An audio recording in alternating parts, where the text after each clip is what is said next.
कक्षा 12वीं के हमारे ऐसे विद्यार्थी जो 15 मई को अपना संस्कृत विषय का पेपर देने वाले हैं। संस्कृत विषय का जो पेपर होता है वो 80 नंबर का होता है और 15 मई को आपका पेपर रहेगा। तो सभी स्टूडेंट हमारे क्लास 12th वाले जुड़ जाइए। द्वितीय परीक्षा का आपका पेपर रहेगा। यदि संस्कृत विषय में अच्छे नंबर लेना है, अच्छे अंकों से उत्तीर्ण होना है, तो इस वीडियो को आप लास्ट तक ज़रूर देखिएगा, क्योंकि मैं वो क्वेश्चन बताने वाला हूँ आप लोगों को जो हर साल आते हैं, हर बार पेपर में आते हैं और फिर भी बच्चे फेल हो जाते हैं।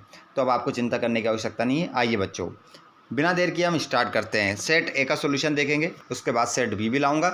तो आप निश्चित रूप से बने रहिएगा, वीडियो में लास्ट तक देखिएगा। वीडियो अच्छा लगे तो लाइक कर देना, अपने दोस्तों के साथ शेयर कर देना, चैनल को सब्सक्राइब भी कर लेना। आपके स्क्रीन पर है उचित विकल्पम चित्वा लिखत, सही विकल्प चुनकर लिखना है। पहला क्वेश्चन आपकी स्क्रीन पर है, प्रतिदिनम इत्यस्मिन् पदे समास अस्ति। यहाँ पर कहा जा रहा है कि प्रतिदिन में कौन सा समास है, प्रतिदिनम पद में कौन सा समास है। ऑप्शन 4 है आपके पास, द्विगु समास, अव्ययी भाव समास, तत्पुरुष समास, कर्मधारय समास। तो यहाँ पर आपका जो करेक्ट आंसर होगा बच्चों, अगर किसी भी ऑप्शन में आपको आगे उपसर्ग वाला शब्द मिले और समास पूछे तो वहाँ पर आपका अव्ययी भाव समास ही सही उत्तर होगा। अगला प्रश्न है, पंचविंशति इत्यस्मिन् पदे समास अस्ति। पंचविंशति इत्यस्मिन् पदे कौन सा समास है? तो इसमें देखिए बच्चों, कर्मधारय समास, द्विगु समास, बहुव्रीहि समास, तत्पुरुष समास। इसमें तत्पुरुष नहीं होगा, बहुव्रीहि भी नहीं होगा, कर्मधारय भी नहीं होगा। आंसर हो जाएगा द्विगु समास। समास विग्रह होगा पंचः चा विंशति चा। अगला क्वेश्चन है, वसुधा दीपः पदस्य समास विग्रह अस्ति। वसुधा दीपा पद का समास विग्रह क्या होगा? तो वसुधा अधिपा, वसुधाया अधिपः, वसुधेः अधिपा, वसु अधिपा। तो 4 ऑप्शन हैं। तो यहाँ पर आपका जो सही उत्तर होगा प्रश्न नंबर 3 का, वो सही उत्तर आप लगाएंगे इसमें ऑप्शन नंबर 2। ठीक है, वसुधाया अधिपा आपका आंसर हो जाएगा। अगला प्रश्न है 4, केनापि इत्यस्मिन् पदे का संधि अस्ति। केनापि में कौन सी संधि है ये आपको बताना है। तो केनापि में जो संधि हो जाएगी बच्चों आपकी, वो हो जाएगी दीर्घ संधि। तो इसका संधि विच्छेद हो जाएगा एकेन धन अपि। एकेन धन अपि आपका संधि विच्छेद हो जाएगा, दीर्घ संधि का उदाहरण है। आगे चलते हैं हम अगले क्वेश्चन की ओर। प्रश्न नंबर आपका है 5वां, एचो आई व याव का संधि सूत्र अस्ति। अरे ये संधि का सूत्र किस संधि का है? तो देखिए, आई, आय या आव, ऐसा नियम कौन संधि में आता है ये आपको बताना है। तो यहाँ पर आपका हो जाएगा अयदि। अयदि संधि का ये सूत्र है। पित्राज्ञा पदस्य संधि विच्छेद अस्ति। पित्रा आज्ञा का संधि विच्छेद क्या होगा? पित्रादन ज्ञा, पितृज्ञा, पितृधन आज्ञा या पितृधन आज्ञा। तो यहाँ पर आपका जो संधि विच्छेद हो जाएगा बच्चों, वो हो जाएगा पितृधन आज्ञा। ठीक है, ऑप्शन नंबर 4 आपका सही उत्तर होगा। प्रश्न नंबर 2 आ चुका है आपकी स्क्रीन पर और इसमें हमें खालिस्तान भरना है। भवेयु इत्यस्मिन् पदे अस्ति। बच्चों यहाँ पर भवेयु में आपका एक वचन होगा या बहुवचन होगा ये बताना है। तो भवेयु में आपका ये विधिलिंग लकार है बच्चों, और इसमें आपका आंसर क्या हो जाएगा? बहुवचन। बहुवचन आपका आंसर हो जाएगा। अगला क्वेश्चन है, आपश्यत इत्यस्मिन् पदे लकार अस्ति। आपश्यत में कौन सा लकार है? तो इसमें आपका लंग लकार सही उत्तर हो जाएगा। ठीक है, अगले क्वेश्चन को देखेंगे। कत्यंती पदे अस्ति। तो कत्यंती पदे अस्ति, तो यहाँ पर कत्यंती पदे अस्ति, तो ये आपका बहुवचनम हो जाएगा। अगला क्वेश्चन है, आसन इत्यस्मिन् पदे धातु अस्ति। तो इसमें जो धातु है बच्चों वो अस धातु हो जाएगी, ध्यान रखिएगा। आसन में कौन सी धातु है? अस। अस आपका उत्तर होगा। और निपात पदे उपसर्ग अस्ति, तो इसमें आपका नी उपसर्ग होगा, नी। ठीक है, अगला क्वेश्चन देखेंगे। अत्याचार इत्यस्मिन् पदे उपसर्ग अस्ति, तो इसमें अति आंसर होगा, लिख के रख लीजिएगा। और आप जो भी विद्यार्थी जहाँ से भी इस क्लास को देख रहे हैं आप कमेंट बॉक्स में ज़रूर बताएं कि आप इस क्लास को कहाँ से देख रहे हैं और आपका नेम क्या है, कमेंट बॉक्स में ज़रूर लिखिएगा। चलिए अगला क्वेश्चन है, कृत प्रत्यय धातु भी से प्रयुज्यन्ते।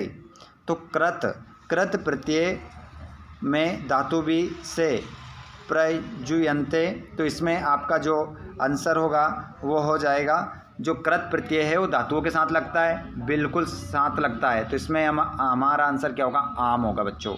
इसमें आंसर हम आम लगाएंगे।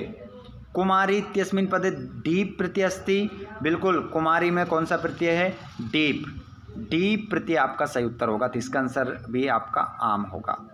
सूप प्रत्यय शब्द रूपानी भवन्ति, जो सूप प्रत्यय है ना बच्चों वो शब्द रूप के साथ लगता है, मतलब विभक्तियों में लगता है क्या, बिल्कुल लगता है, तो इसमें भी आपका आंसर आम होगा, आम आप उत्तर लगाएंगे। मौना गणेशा च गच्छता अस्मिन् वाक्ये गच्छता अव्ययम अस्ति। तो यहाँ पर कह रहा है कि जो मोहन राकेश चा गच्छता ये एक वाक्य है, इस वाक्य में जो गच्छता आया है ये गच्छता एक अव्यय है, तो नहीं है भैया, गच्छता तो धातु है, ना लिखेंगे इसमें। कोलाहलम मा कुरुत, शोर शराबा मत करो। अस्मिन् वाक्ये कोलाहलम अव्ययम नास्ति, तो इस वाक्य में जो कोलाहल है वो अव्यय है, जी नहीं है भैया, इसमें ये भी अव्यय नहीं है, ये संज्ञा है, और अव्यय क्या हो जाएगा, माँ होगा इसमें, तो इस कारण से वाक्य हमारा गलत हो जाएगा, ना लिखेंगे।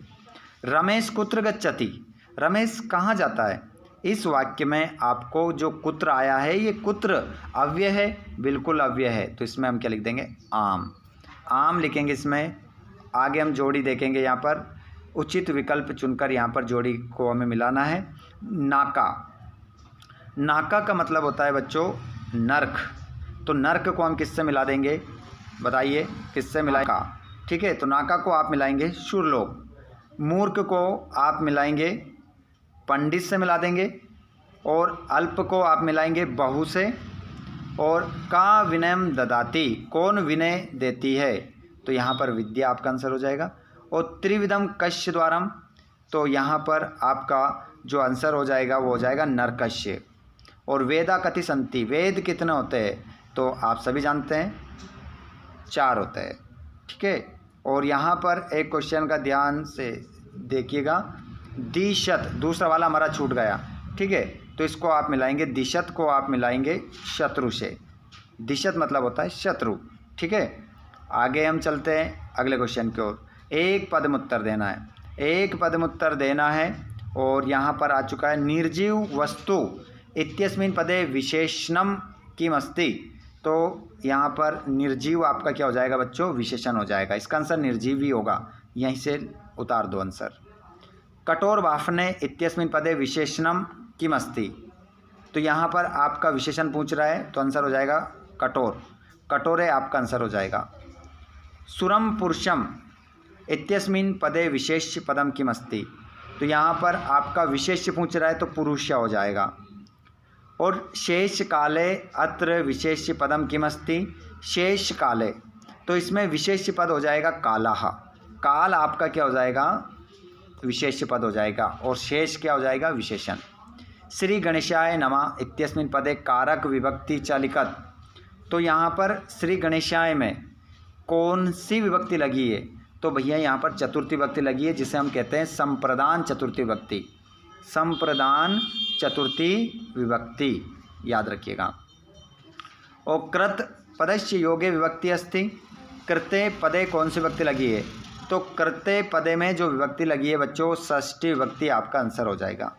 अभिमानम पदे का उपसर्ग अस्ति, अभिमान में कौन सा उपसर्ग आया है, अभी आपका आंसर आ जाएगा, ठीक है। ये 32 ऑब्जेक्टिव आपके यहाँ पर कंप्लीट हो जाते हैं, ठीक है। आगे चलते हैं हम यहाँ पर, ये आप लोगों के लिए इम्पोर्टेंट क्वेश्चन है, इनको आप जल्दी से आप लगा लीजिए। ऑल स्टूडेंट इन क्वेश्चनों को जल्दी से लगा लीजिए, सभी क्वेश्चन आप लोगों के लिए मोस्ट इम्पोर्टेंट है। और यहाँ पर हम देखें प्रश्न निर्माण की अगर हम बात करें, तो इतिहास, इतिहास की जगह आप क्या लिख देंगे, का, और मया की जगह आप लिख देंगे कया, मया की जगह आप क्या लिख देंगे, कया, हाँ ठीक है। और कांश्यम की जगह आप लिखेंगे कश्याम, कश्याम आप आंसर लिख देंगे, कश्याम। ठीक है, आगे हम चलते हैं। तो यहाँ पर आपको किसने किससे कहा, ठीक है, तो मैं आपको एक PDF सेंड कर रहा हूँ। आप हमारे टेलीग्राम पर जुड़ सकते हैं और व्हाट्सएप ग्रुप पर भी आप जुड़ सकते हैं। डिस्क्रिप्शन में लिंक है, वहाँ पर इन सभी के आंसर मैं आपको सेंड कर रहा हूँ, ठीक है, क्योंकि समय बहुत ज़्यादा लग जाएगा। कालिदासा नाटकानी नामानि लिखत, कालिदास के नाटक के नाम लिखना है। मालविकाग्निमित्रम, है ना, विक्रमोर्वश्यम, अभिज्ञान शाकुंतलम, भरत मुनि, नाट्य शास्त्र प्रणेता कासित, है ना, भरत मुनि आंसर आ जाएगा।